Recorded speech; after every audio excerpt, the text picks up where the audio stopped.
कार्यकर्ता विपिन कुमार जिन्होंने शानदार 100 रुपया प्रदान करते हैं, हमारी पूरी टीम की ओर से बहुत बहुत शुक्रिया। और अरुण भैया से आग्रह है थोड़ा माइक को सही करें, आवाज थोड़ा सा रिफ्रेश नहीं बजा रहा है। Hello hello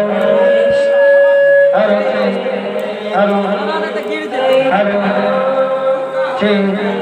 hello